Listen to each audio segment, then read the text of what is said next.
Hello, good morning. My name is Monsef Hadri. I work as the chief economist for CEFIC in the CEFIC Industry Policy Department. I'm very happy to be here today to talk about the chemical business in Europe, but also some overview about the chemical business in Slovenia. We know that we have a very hard time now with the economic recession, very strong one in 2022. Okay, but it's not the first time, it's not the last one. We're still there, we're still very strong business, and you are fighting and you are facing a lot of challenging, and you are able to solve it, of course. It takes some time. We have to be very positive. It's not the first one, but at the end, some optimism and some sign of recovery are still there. Now, before I start my analysis, it's good to understand who are we, the profile of the chemical business in Europe, what are the main characteristic of our business. I give you a picture now. The slide number 1 is the chemical business in 2002, 20 years ago. It's yesterday, this mean. And you can see the main producer. Of course, you see Europe with 363 billion and at that time, 3 times bigger than compared to China. So China was very small, lower compared to Japan, 122 compared to 138. Russia represents 1/8 or maybe 1/5 share of global chemical sales, very small also. The main producer was Europe, 27 plus US and relatively Japan. China was completely absent, with very small. So the leader at the time was Europe with maybe 26% of market share. The leader number 1, Europe, and then you have US and then the rest. We generate about 1.2 million people directly in the chemical business and 3 times bigger for the indirect chemical business. This means how many people are directly employed is 1.2. How many indirectly is the 3 times. So about maybe 4 million people. And you are buying and selling a lot with other sectors like construction, like rubber and plastic, like the automotive business. So the chemical business is the first milestone of the whole manufacturing business. We need chemicals for all, and we need energy for chemicals, of course. Now, 22, after 20 years later, a lot of economic recession, a lot of crisis, a lot of challenging. So our profile has been changed dramatically. You can see now China is flying. This is the bubble, the very big one. And Europe, we are also strong. We are the second largest producer with 760 billion. It's not bad. It's about maybe 14% market share. It's far below the 26%. And what is impressive here is that China becomes 3 times at least bigger compared to Europe. The market is there. The demographic effect is also there. Company invest a lot of money in China, Chinese company, but also other companies. And the market is growing. Some of the factors we can fight because this is linked to the competition. Others is simply structural problems and you cannot fight, like demographic effect. So we are very strong. We are the second largest, but we are far below the level of China. And we are slightly higher compared to the US chemical business with 606. So I would like to say, summarize the message now. We have been number 1. Now we are number 2. Over the past 20 years, our market share has been declined. Some reason explain that, maybe regulation and energy costs. But in the end, we're still strong and we generate a lot of employment, we generate a lot of money, and we generate a lot of added value and benefit for the manufacturing business as a whole. Japan is far below China. China is growing very well and trading a lot with others, but we're still also strong. It's not a very bad situation. Now we understand, okay, over the past 20 years, are we competitive or not? How, if I ask you how you have to evaluate or have to measure, have to indicate your competitiveness, there is a lot of indicators. One is profitability, the other one is maybe the size of the market, etc., or the rest. But the best metrics to use it when you have to compare your competitiveness is market share. And you can see here over the past 20 years, the blue line, it's our sales, Europe, 760, far above 363, nearly doubled, more than doubled. And the green is the rest. The rest is mainly China, which is really dominating the global chemical sales, and the rest, the emerging countries. So the negative message, we are losing our market share. This means we are losing money, we are losing our competitiveness, but we're still the second largest producers. And the chemical business is not only one sector, it's very complicated. It's a big family of at least 25 or 26 chemical subsectors. We have petrochemical business, organic chemicals, we have basic and organic, polymer, mainly plastic, specialty chemicals, and finally consumer chemicals. This is the reduced profile, but if you can go further, you have more than 600 chemical products when you work with Eurostat Prodcom database. So our message here, yes, we are very strong, but we lose our market share, and we have to understand what are the main reasons, and we have to solve the problem. Otherwise, the market share will go down and down and down. We have to see what are the main drivers. One of the main drivers, our chemical business, most of people know it, also non-specialists, non-economists, non-chemists. We consume and we need a lot of gas, we need a lot of oil, we need a lot of energy. We are the largest consumer of energy when you compare our sectors to the all energy intensive business. I think it was 21 or 22% of the EU industrial energy consumption is these chemicals. So chemicals is the first impacted by the crisis this time, because if the energy cost is very high, because energy price is very high, the largest consumers is us, is our business. So the spillover effect of the energy is higher in chemicals compared to the others, of course, because we need more energy. And you have to face this problem. Now, on the left side, you see it, our profile of energy consumption. It's gas, electricity, and also it's oil. If you work for the fertilizers company, you need more gas than oil. It depends more on gas than oil. If you are oil company, it's the other way. But in any case, we need both gas, oil, and electricity to run our business. It's a must. We need it, and we need a comparative low price to be much more competitive compared to the others. The need is one thing, the reality is another story. If you see on the right side here, one way to measure the petrochemical business, it's ethylene cash cost. This is the graph from ICIS, from the consultant. Compared to Middle East, of course, Europe is paying a lot of money. The cost is very high, so too late to compete. They have a lot of advantage in the Middle East, Saudi Arabia, Qatar, and all the GCC countries. But compared to the US, it's up and down analysis. Now for 22, we are paying at least 2 times 0.3 more expensive compared to the US. So if you are a chemical company in Europe and you have to fight against China, US, Russia, and other producers, at the beginning of your value chain, at the beginning of your cost chain, you have to pay more than 2.3 times more expensive compared to your competitors. So we have a big problem. This is one issue. So energy is one problem in Europe. It's not from today, since many, many years. We have to solve it. We have to find the best formula, the best profile to be much more competitive. One idea is to be less dependent on energy. And this you have to change your profile, of course, like a Green Deal. Green Deal will be the perfect solution. It takes more time, it takes more energy, it takes more time, it takes more investment, maybe some sacrifice for the chemical business, but it becomes more and more urgent. It becomes more and more a must. We have to be less dependent on energy. We have to change our portfolio to be in line with the expectation from our public society, and also to be more competitive. It's a big chance to use the Green Deal, but it's risky because it needs a lot of time and investment and also sacrifice. Energy is energy. We need energy until now, and it's very, very expensive. Let's have an idea about Slovenia now, because they asked me to show something about Slovenian chemical business, and really thanks very much for the staff of the Chemical Association in Slovenia. And I was very impressed, because when I see these figures on the left side, there are more than 800 companies. Of course, it's not only chemicals, it's chemicals plus pharma plus rubber and plastic. This is the scope of your business in Slovenia. More than 800 is a very high figures. And there are 33,000 of employees who work in the chemical business, which is a lot. If you multiply it by 3 times how much chemical business is indirectly employing, you get around 100,000 people are really indirectly plus directly work for the business. It's a big, big contribution to the economy. The turnover is 8.4 million. And what is very impressive also, 80% of our sales is export outside. Slovenia is not a big country. It's not Germany. It's a very small one. And this makes a chance to trade a lot with others inside Europe, but also outside Europe.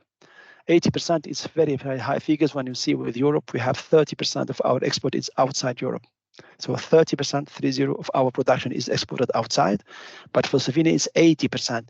It's a chance because you have more time and more a partner, but also it's risky because you need more development in the trade market than domestic market. The domestic market is very small, and if the trade partner are in a bad shape, the domestic demand cannot compensate the loss from trade and from export.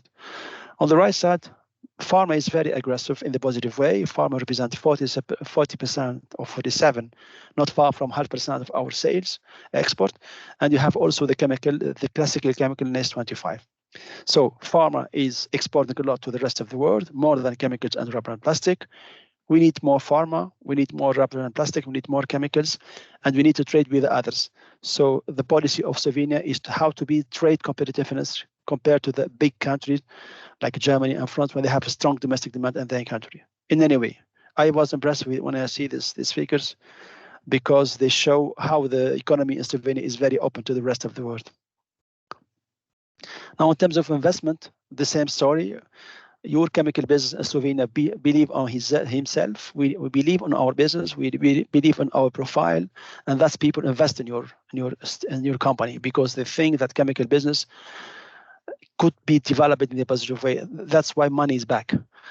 But if you see the largest consumer investor is pharma with 37 billion in 22, which is a bit high figure, of course, and followed by plastic processing, and finally the classical chemical next 20. So to summarize, yes, we export a lot. Yes, pharma is a large sector and performing very well. Yes, we need enter EU27 market. So Slovenia has to trade with a lot with Germany, France, maybe, but also with others, with China, with all the rest. So the business, when I see these figures, is not in a bad shape because investment is there, trading is there, and also employment is very high. Now you see, I see in my career, a lot of business when employment is going down and also flat or maybe slightly increase, but here the development of employment, chemical plus pharma. Sorry about that because there is no rubber and plastic in my database. I try to find it, but it's very tough to get it. But at least give you an idea, when you compare 22 to 2012, there are 21% above. So the employment has been increased over the past 10 years by more than 20% in the chemical business in Slovenia plus pharma. If you add rubber and plastic, you will get more. We don't have these figures in the chemical business, so the performance of Slovenian chemical business is high compared to the European one. Now, how much industry generate in terms of GDP is 4.7%. So it's not bad at all. If you see for investment, also figures are very impressive in value terms, not so in euro million. And you see, we compare investment in 22 to the last 10 years, so it's 2.4 times higher or bigger. The same for R&D, 6 to 8% bigger. So this shows you an idea that chemical manager work in your business. They believe on their sector. They believe on their performance. They put money. They hire people. They trade a lot, and they wait to see a big development in the business. Figures has to be there. Now I make a small exercise. Of course, I put all indicators. This is like you go to the doctor. You have to make a big scan. If you have to do to see if your business is doing well or not, see how much you produce, how much you are selling, how much you are exporting, how much you are hire people, how much you are investing, and finally how much you spend money on R&D. All these graphs show that the trajectory is positive. The increase is significant. Sometimes it's very strong for Slovenia, and this show you that figures are there. This is public data, of course, from our database. Globally speaking, if you have to go on details by sector, maybe the story will be different, but all in all, the story is positive and very encouraging and give a good sign. Now, compare EU to Slovenia chemical business. You see it on the left side. You see most of the time Slovenia is doing better. It's a very small country, easy to manage and doing better. The same story for the right side. A growth rate is higher in Slovenia compared to the others.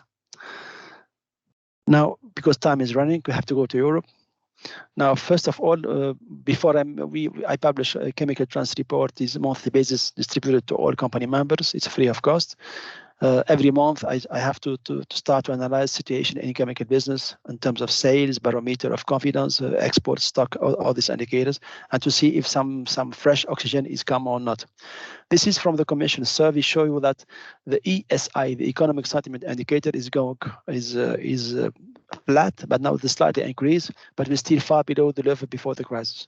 On the left side, the ESI is the mood, is the perception of people, how people think about situation today in terms of performance of company, in terms of consumption, in terms of prices, etc. All has been aggregated to give you an idea. On the right side, we go by sector. And you see, for example, the consumer was developing a lot because energy price was going down, and now situation is flat. So what we see now, one positive news and one negative news. The negative news, we're still far below the level before the crisis. The confidence, the barometer, the perception, the feeling, the mood is far below the level before the crisis. This means before 21 and also 22, in some cases. But the good news, there is some stabilization in the sentiment. Give you an idea that maybe the bottom is behind us. I don't see any more further drop in our ESI, which is good news. Go to the chemical business. Okay, the same message, but we're still far, far below. If you ask manager work for the chemical business, how you calculate your mood, your confidence, there are 3 parameters. The first one, I have to see how much I have to sell. This is order book, the green line on the left side. And my expectation for the next quarter compared to today, this is the orange. And finally, the level of stock. If the level of stock go down, it's good news. This means there is some demand generated. If my expectation is positive, I am optimistic, so I have some signals about the price and all the rest. And if the order of book is going up, normally this means I start to sell more. So I start to feel better. But it's not the case now. The confidence is very low. It's far below the level before the crisis. Expectation is going down with all this signal we receive it. The only good news here, the level of stock is relatively going down, but it's not big change. So the confidence of chemicals is weak, is far below, and is weakened. For Slovenia, I spent a lot of time to find this data from the Commission. Situation is it's not bad, because if you see the confidence, it's not in the negative territory, it's in the positive territory, which means situation is not bad. People think and see, if you trust the quality of data from the Commission for this stuff, this means that people on the Commission on Slovenia think that the confidence is positive. Situation is not worse. It's not negative. It's slightly positive. And you see it on the right side. On the left side, the level of stock is further down, very down. And the green curve about order book is not bad. So situation of Slovenia, it's better than Europe. It's slightly positive, but not enough positive to become really happy and satisfied.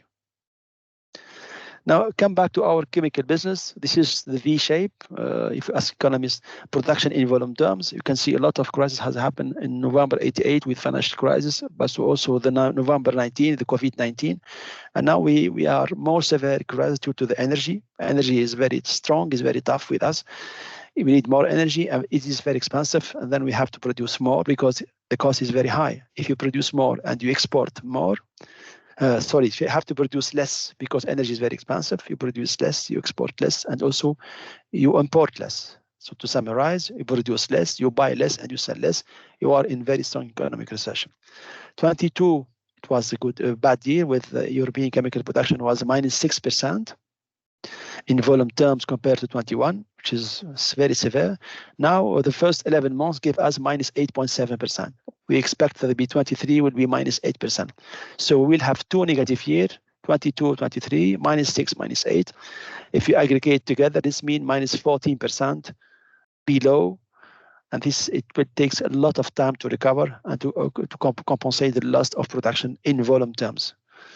This is what a lot of analysts was saying. It will take a lot of time. The good news, if you see the V shape, especially for November 23 and etc., there are some positive signs, slightly increase in the second half of 23, and we see that bottom is really behind us. Maybe some economists are more negative compared to me, but I'm very positive person in general. But I have the strong belief that we are gradually increasing, gradually improving, and the bottom is behind us. It will more time to recover, but we will stop to go further down. This is my strong feeling. On the left side, you have all the countries. Of course, Germany is not in a good shape. When you see -11%, we need strong Germany to have strong Europe, and we need strong China to have strong Europe. China is relatively not in strong economic growth this day, and Germany has a big issue with energy. That's why I explain why Europe is going down. But all in all, France and Spain, who are very strong economy, they are not necessarily in worse shape. They are still developing in a good way, slightly, but in a good way. This is when we see Germany in November, 5% increase compared to the 1 month before. And you have a good idea here about the countries. A lot of asymmetry. It depends on the country. If the country has strong base chemicals compared to the specialty and the others, he will suffer more, and he will production will go down more compared to the other countries. This is one point. And second, also it depends on the share of electricity and gas compared to the total. But all in all, this gives you an idea. France, it's minus 1%. Spain is minus 3%. So the growth rate, because also in France and Spain, they have a higher share of cosmetic and soap and detergent consumer chemicals, and this sector is really developing in a good way. So they limit the damage. If you have a strong cosmetic business in your country, or strong soap and detergent, and this sector is not doing bad, it's in good shape, it will limit the loss and production in general. Now, why I'm very positive, I hope I'm not wrong. When you see on the left side, for the first time, the blue line, you see it here in November, it's 98.6. It's the first time that our chemical production in 23 higher compared to 22. We have been down, but now we start to go up. I'm waiting today or maybe next month to have to get data for December, and then I will have complete year. And then I will see if I'm wrong or if I'm right. The data on November will be up or down. Some sectors are not, you see, fertilizers, synthetic rubber, petrochemical business. When I compare November 23 to November 22, the change is very positive and very high. It's more than 10%. Petrochemical, fertilizer, cosmetic is 5%. So the small sectors are not doing badly, but if you aggregate all in all and we work only with the big 5 sectors, we get a problem. This is gave you also some idea. I can't talk about recovery because if production increased for more than 3 months and was positive, this means you are really in significant recovery for these sectors. Synthetic rubber, petrochemical business, not bad, at least at the EU level. One issue we have to be careful when I compare these figures, they are not necessarily representing EU27. They represent maybe 60 or 65% of the all. Now, I did the same analysis for rubber and plastic and pharma. Rubber and plastic also, it's very energy intensive business. It's going down. I don't see any development, any positive sign at that time. We are waiting and waiting. But for the pharma, yes, has been much more impacted in 23. And now we see in the second half some positive trend. Now, if you compare chemical to the oil sectors, you see that oil manufacturing is minus 8%, minus 1.8%, and chemicals minus 8.7%. So this means that chemical business suffer a lot. It's of course energy intensive business, much more than the others. And we have the paper who was also minus 10%, printing, etc., all the rest. Now, it's not big surprise for you to see base chemical sectors suffer more than the others. This means petrochemical, polymer, basic and organic. For the soap, for the cosmetic, as I told previously, it's 3.5% consumer chemical. The consumer is soap or detergent, but also is cosmetic. And is still in good shape in France, in Spain, maybe in other countries, but in the European level, still 3% growth. We can explain it later on, but business cycle is one explanation, of course. This sector is less dependent on energy compared to the others, but also we are trading a lot. Maybe more than 40% of production is exported to China and to Asia. So the trade was a main source of growth and limit the damage of the chemical business as a whole. So as you see it here, we showed several times to authority that our chemical business has been much more impacted compared to the lot of sectors like automotive, pharma, and all the rest. And there is some decoupling between chemicals and all the rest. Decoupling, this means the chemical business now we start to increase, the manufacturing will start to decrease. It's really decoupling. The behavior of our chemical to the manufacturing is not the same. They don't have the same trajectory, the same trends. Now, you don't need to be economist to understand. Of course, if you have to pay more than the others, if you need more energy than the others and the other sectors, and if others, the market outside Europe is not necessarily growing in a positive way, we have a big issue. One alternative is to buy in the domestic market and reduce for export, but it's not a solution anymore because the domestic market is very, very flat because inflation is there, very high, interest is very high, consumer spending is also not going in the right direction. So you have one barrier to sell at home and you have one barrier to sell outside. And our competitors becomes more competitive because they have cheaper energy, of course, and cheaper and less regulation. Two main problems in Europe is energy costs and high regulation. Really, the two main drivers who can impact the chemical business in the short term, but also in the long term. And we have to find a solution to this story. Now, this graph gave you the idea about our export and import going down, of course. And finally, you see it here, Russia and China and also India, they have positive growth in 23 compared to the last year. But all the rest, the two main countries has been much more impacted is Netherlands and Germany. And I know for Netherlands and Germany, they have very high share of base chemicals compared to the Spain and France and all the rest. So our expectation for next year, for 24, it's about 1%, if everything is going well. Good news, the bottom is behind us. Another good news, some sign of recovery, of course, in some sectors. Finally, we see it also about energy prices going down, which is not bad at all.